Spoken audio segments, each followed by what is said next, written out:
Syracuse men's basketball learned that 3 can be a magic number in its 79-75 win over Colgate. First of all, SU avoided 3 straight losses to Gate. The Orange looked good from three-point range, and SU moved on to 3-0 on the season. Here on Orange Press Pass, we'll unpack everything that went well for Syracuse in the second half and how that was a big change from the first. All that and more coming up on OPP.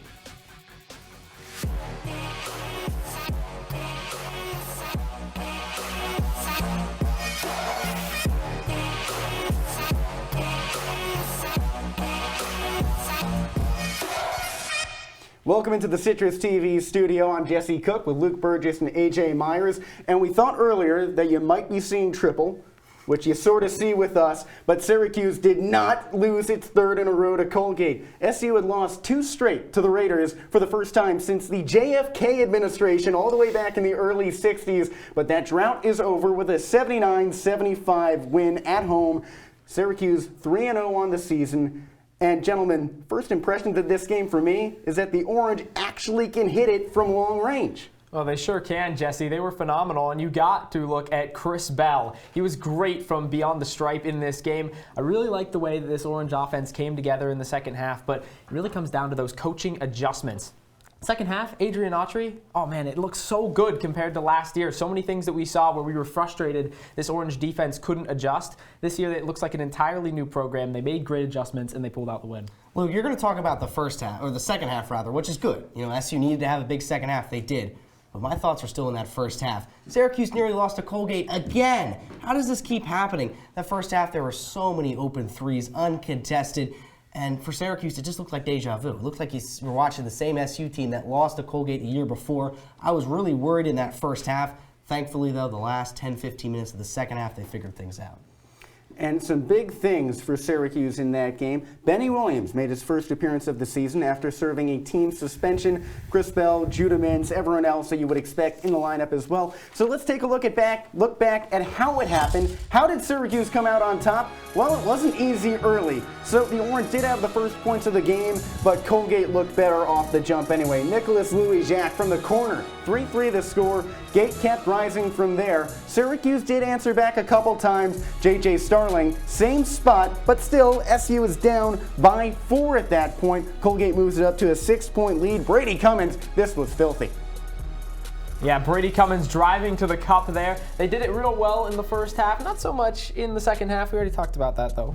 Well, someone who drove well to the hoop was Quadir Copeland. That closed the gap to a 2-point game. But again, Colgate went on runs, at times going up by a 14-0 margin. That 3 at the half made it a double-digit lead. Jesse, threes, and more threes.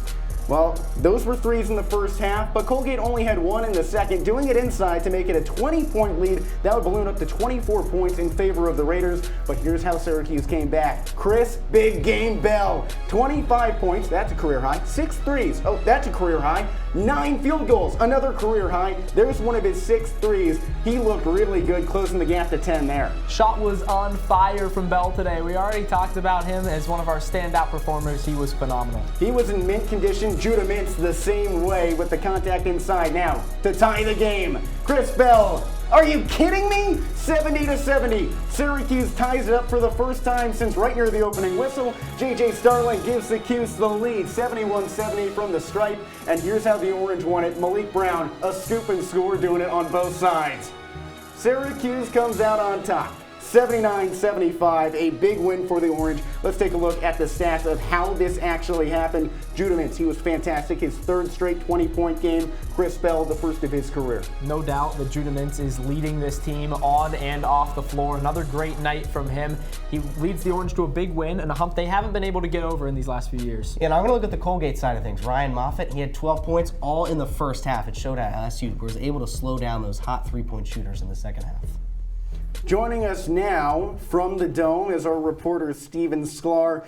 And Steven, there's a lot to unpack from this game. The 3-point shooting, Chris Bell playing really well. But something that might have stuck out to fans over the past week was the absence of Benny Williams. He's back for this one. How is he acting on and off the court? You know, it was a little bit hard from my vantage point exactly how to tell he was acting off the court. But I'll say this about Benny Williams. He could have very easily checked out of this game. It was a blowout, a rout, pretty much from the first minute on, but he didn't. And in the less than 10 minutes of playing time that he did get today, even though he didn't score points, even though he didn't get an assist or really make all that much of an impression on the box score, the effort was still there all throughout. So even though he could have given up, he could have pouted, he could have said, listen, this isn't my fault, I barely played, he still showed up and showed out on the court with at least a little bit of effort, and who knows, it could have made the difference on a couple of plays.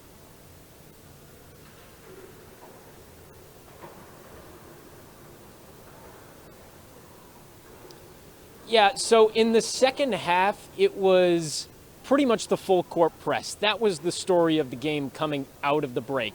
Red Autry, he had decided that enough was enough, and he was going to send the hounds on Colgate and start pressing them at the very top of the key, even on the inbound. So once they started to do that, the defense in turn got a little bit better. That kept Colgate off the board for the most part, forced them to run with a little bit of more pace, and maybe stop settling so much for the three ball, which they were so successful at the very beginning. Steven, really exciting game tonight in the Dome for the Orange. Colgate was amazing in the first half from deep. Looked like the team we've seen the last 2 years that beat the Orange in the JMA Dome. Second half, though, just 1 for 9. I want to know what changed. Why weren't they as good in this second half shooting the ball from deep? Yeah, well, I'll tell you this much. Like I said, it was very hard to see how things were going over on the sideline, how Coach Autry was dealing with his players.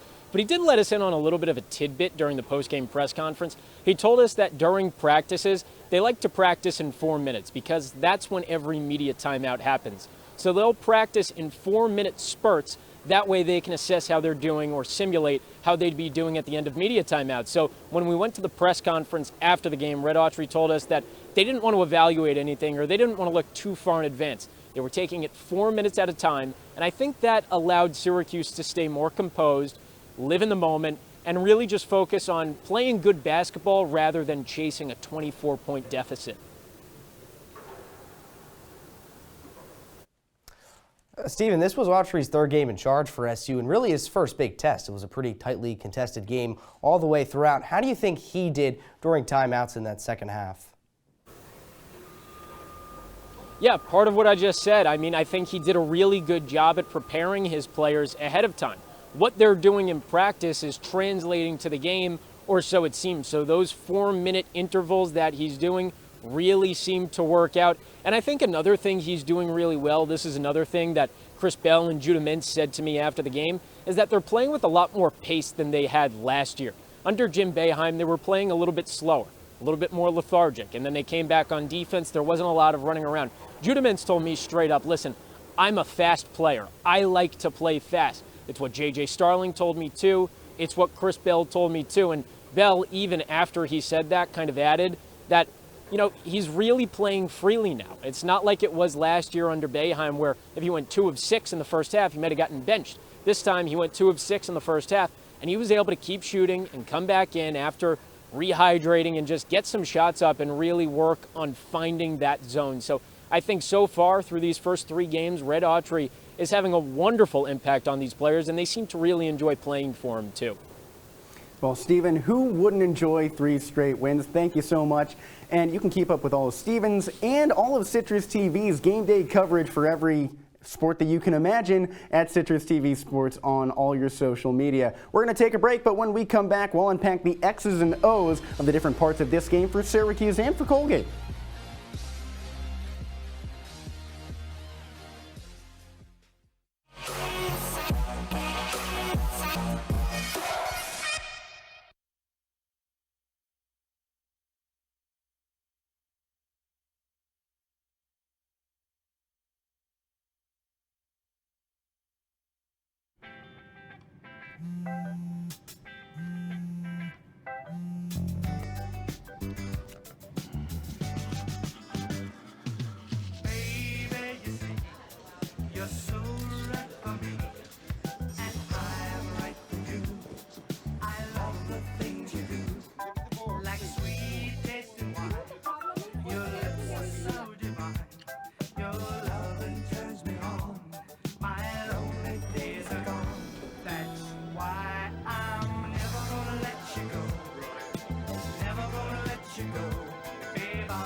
you go. Thank you. Thank you.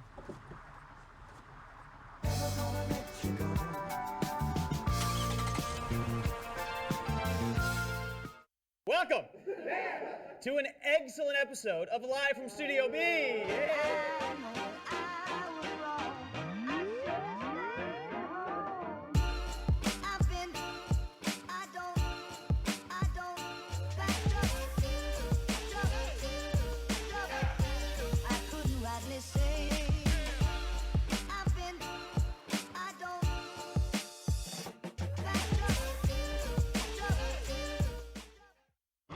Here's to the straggly ones. The first ones. Hey, I look good with this ones. The black, brown, red, and gray ones. The itchy ones. The ones grown by Dad. The ones grown for Dad. The I nearly didn't do it this year ones. And the absolutely filthy ones. They all raise awareness, raise funds, start conversations, and save lives. Because whatever you grow will save a bro. Learn more at Movember.com.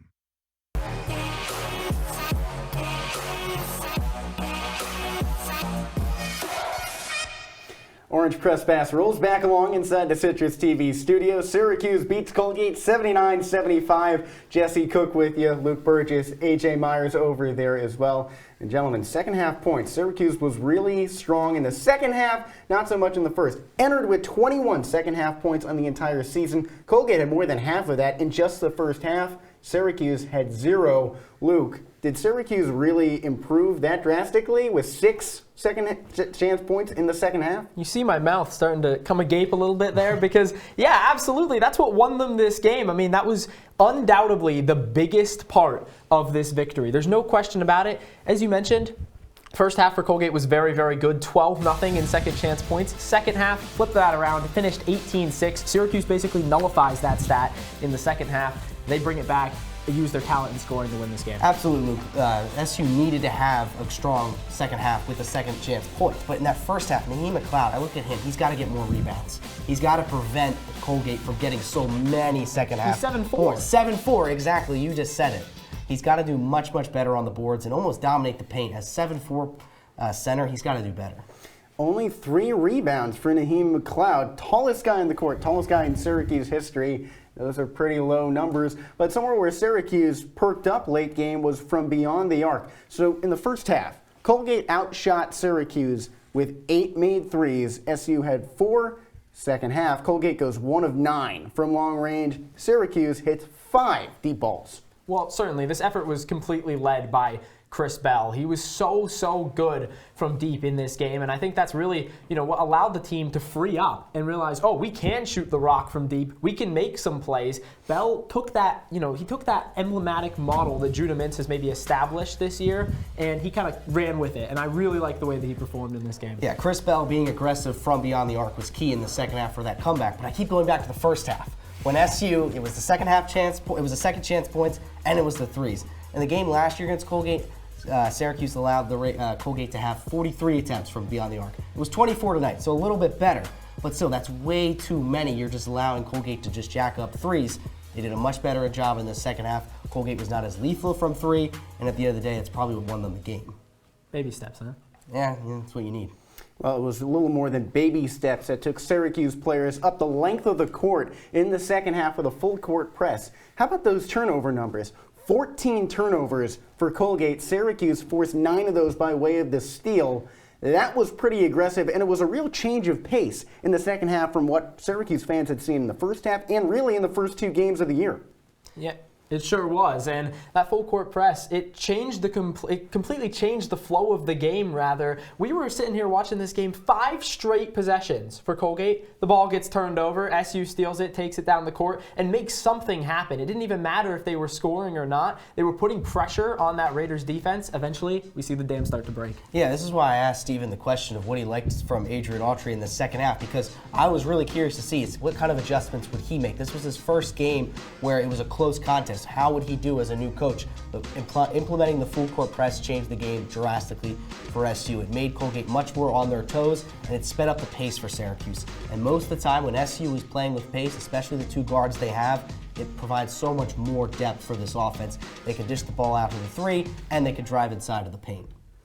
Well, you mentioned the three-point line. We talked about that a lot earlier, but over the past 3 years, Syracuse has played roughly the same game against Colgate, losing the first 2 times, but winning this one. We go through the three-point numbers from 2021. Colgate went 42% from beyond the arc, Syracuse 30. 2022, Colgate went 29% from beyond the arc, Syracuse 32, or rather Colgate went 49% from beyond the arc, Syracuse 32.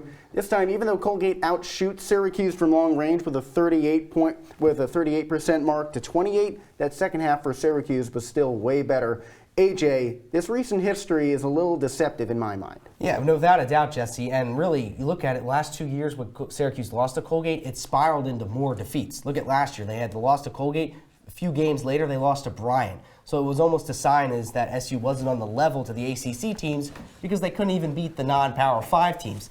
Now that you've gotten a win over a scrappy, good Colgate team, I don't think we're denying this isn't a bad Colgate team. Well, they're not a great Colgate team. They're a team that SU should be beating handily. Fortunately, they weren't able to do that tonight. But still, you get a good, scrappy win over this Colgate side. Hopefully gives confidence into this Maui tournament, which we're going to talk about a little later. I don't know what you're talking about. Not a good team. This is a team that's made the NCAA tournament for the past few years. And, you go into this game tonight, I really think this win springboards you forward. It gives you this momentum because you think back to these prior teams. The only other team Judah Mintz has been on last year, that loss is so deflating. You're able to get it done this time, and now this team has all the momentum going into a big stretch. Yeah. Well, gentlemen, you talked about Chris Bell earlier. There he is, player of the game, career highs across the board. So before tonight, career high was 17 points. That came against Notre Dame. 25 leads the game. Also 9-19 from the field. Hit 6 threes. That's 18 points of that big 25 right there. Bell across the board led the way in the second half, and Syracuse won pretty much directly as a result from this guy right here. So he's the Orange Press Pass player of the game. We'll be back in just a bit, and we're going to go out to the beach. Well, Syracuse basketball is doing that next week, so we might as well join them. See what we mean after the break. Jason, let's go see your room.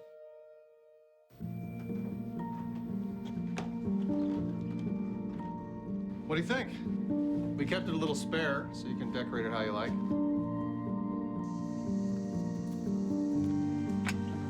Dinner! Go? Excellent. Yeah, I saw you guys out there. We're the family. Yeah! Oh, I thought you were on my team.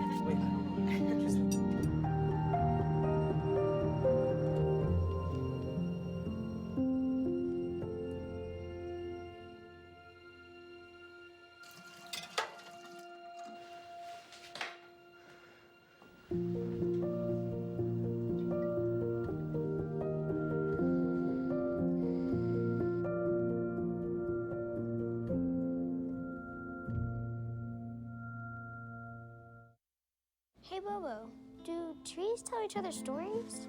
I'm sorry. I'm afraid I don't know that. Hey, why don't we go find out? Listen.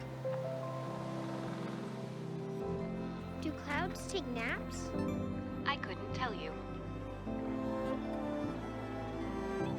Dad, do stars visit their friends? Look!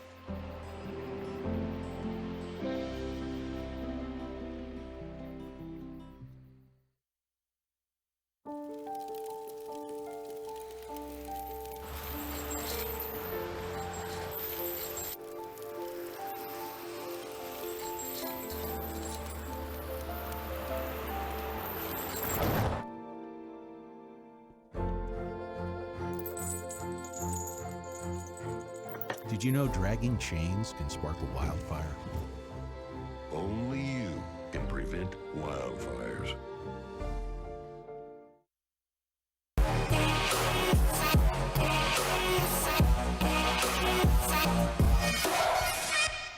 Surf's up here on Orange Press Pass. we're breaking down SU's 79-75 win over Colgate with a trip to the beach. There's Adrian Autry with the sunglasses. Well, he must have felt pretty cool after winning that game earlier today. Jesse Cook with you, Luke Burgess, AJ Myers here as well. And we're breaking down how Syracuse won on a player's level. So we just talked about how Chris Bell was the player of the game.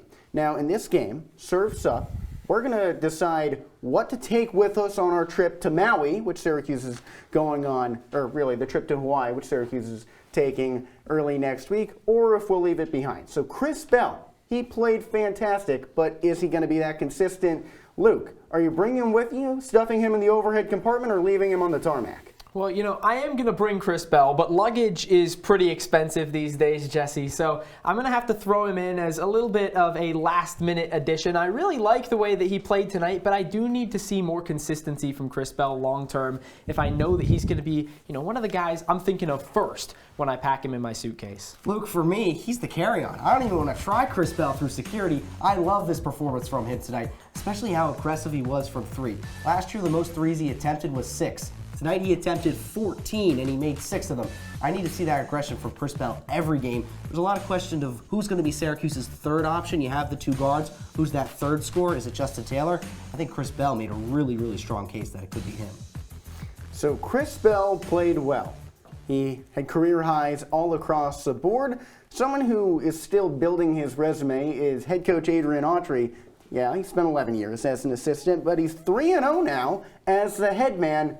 These have come in some sort of rocky games, though. New Hampshire, Canisius, and Colgate. AJ, I'll start with you. Are you taking Coach Autry with you? Well, I think you have to, right? I think he's got to go in the suitcase somewhere, preferably maybe at the top of the suitcase. I've liked what I've seen from Adrian Autry. I think, especially today in a tight game, when they needed to make a decision of whether to do the full court press or not, he said, let's do it. It changed the game. It's the reason why Syracuse won the game, was because of the full court press. The reason I was a little hesitant, though, is because some of the decision-making I did question. Why he took Chris Bell out at the 10-minute mark when he was really hot in the second half, wasn't too sure about that. And also, I thought he would have these guys a little bit more motivated against Colgate, especially when you struggled against the previous 2 years. Thought they would have been a little bit more motivated, a little bit more hot right from the get-go. A little bit more motivated. AJ, did you watch the same game that I did? Did you see that second half? They were in the phenomenal. First half. The energy in the Dome was unmatched. Yes, something I have not seen under the Jim Boeheim era. Adrian Autry comes in. He's been building that sandcastle on the beach, getting it ready to get to its full potential. It hit that tonight because this is a team that has beat up on the Orange, had its number the past few years. Tonight, Adrian Autry helps them get over the hump, does what needs to be done, makes the right adjustments. You got to have him in Maui. These are good teams that you're going to play close. Absolutely. You just got to have it for both halves. In the first 2 games of the season, it was shaky starts to begin the game.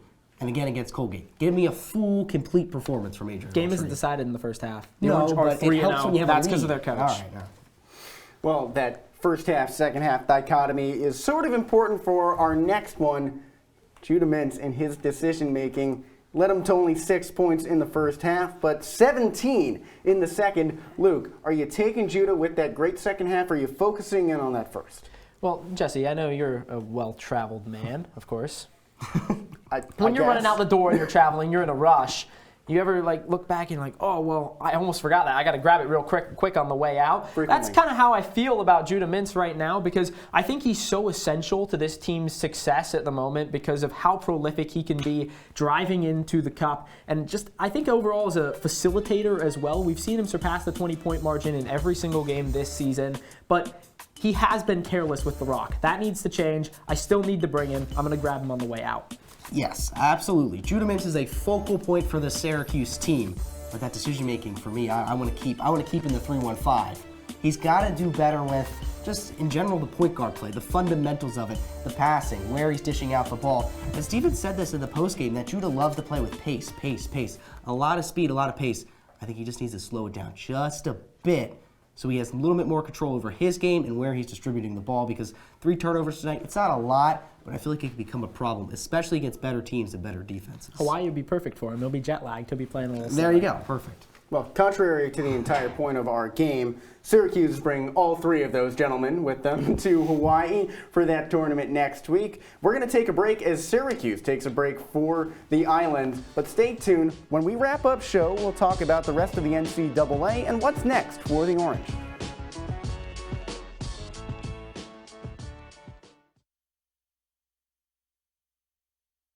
1 in 3 adults has pre-diabetes. That means it could be you, your favorite brother, your other brother, you, your football buddy, your football buddy, you, your plumber, Breathe right into your foot. your plumber's masseuse, Yes. you, your dog walker, your cat jogger. With early diagnosis, prediabetes can be reversed. Take the risk test at doihaveprediabetes.org. Jason, let's go see your room.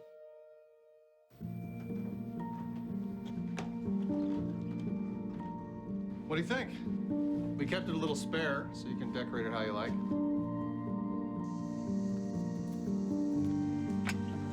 Dinner. Go.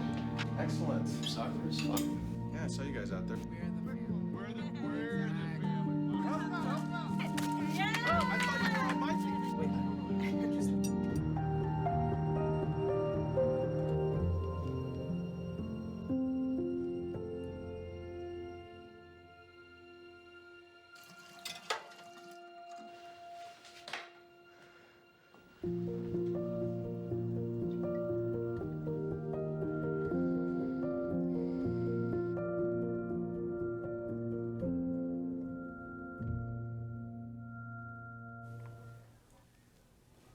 Welcome back into Citrus TV. Orange Press Pass rolls along for one last stretch of the show. That's Luke Burgess and AJ Myers. I'm Jesse Cook. Syracuse beats Colgate for the first time after 2 straight losses in the last 2 years. 79-75 the final. And this one looked good for the Orange in the second half, hitting lots of three-pointers, shoring up on those second chance points. But before we unpack that game for one last time, we got to take a look around what's happening elsewhere in college basketball. So let's look at a few more scores from around the country, and one that sticks out to me: number 9 Duke holding strong against number 18 Michigan State. A nice 9-point win for them. But elsewhere, hey, that Kentucky-Kansas game, that's really interesting.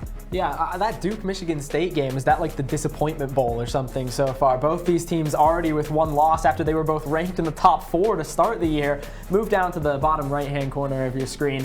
Kentucky and Kansas, that game is close. Big chance for a big-time upset. Yeah, and I'm also looking at that Tennessee game. Big win for them. That's what Syracuse may see in Maui. We'll see. Yes. So that's what's going on in college basketball. Here's what's up next for Syracuse, and it's all on the islands. Tennessee, that one coming on Monday, and then it's either Purdue or Gonzaga. There's a lot of numbers that stick out to me there because those are all 3 of them ranked programs. Syracuse hasn't seen any of those yet this year. Yeah, those ranked teams are definitely going to be a test for Syracuse, especially these first 3 games, as we've been alluding to, haven't been convincing from SU. It's going to be really interesting to see how Autry's team performs. The single-digit numbers are pretty impressive. If SU wants to have a chance against these teams, one of the guys we didn't talk about tonight, Naheem McLeod. He has really not looked too phenomenal through these first few games. I'm going to need to see more from him when they head out west and then some, if they're going to get some dubs. Well, that's where you get the bigger, taller players. And our next Orange Press Pass will be that LSU game after Hawaii, and that's a team that looks rough in just about every way, losing to Nichols. That's a team that about 20 years ago moved up from D2 and since the 90s has not even appeared in the NCAA tournament. That team beat LSU. So will Syracuse have another win up its sleeve the next time OPP is on the air? Luke, what do you think? Oh, I think they've got a chance. And of course, you're going to be coming back from Maui. If you keep those games close, there's going to be a whole lot of energy in the Dome. Students are coming back from Thanksgiving break. They're all rested up, not so worried about classes. I think it's going to be a great one. Yeah, I think that's definitely a game SU should have circled at possibly an upset. So Syracuse, that's what's coming up. 79-75 the final over Colgate. Gentlemen, your last thoughts. AJ, what do you think? How will the last 10-15 minutes of the way SU played tonight go into the games in Maui or Honolulu, wherever they're going to be playing? How will those perform? How will the end of this performance lead to games against top teams like Tennessee, like Purdue? It's simple. You got to start fast when you go out to Hawaii. You cannot fall behind by 24 to a team like Tennessee, a team like Gonzaga, a team like Purdue. Those are all teams that are going to throw the knockout punch once they have you on the ropes. So Syracuse needs to start out fast, and we're going to end fast here on Orange Press Pass. That's AJ Myers, that's Luke Burgess. For the entire OPP production crew, I'm Jesse Cook. Have a great rest of your night. Syracuse wins.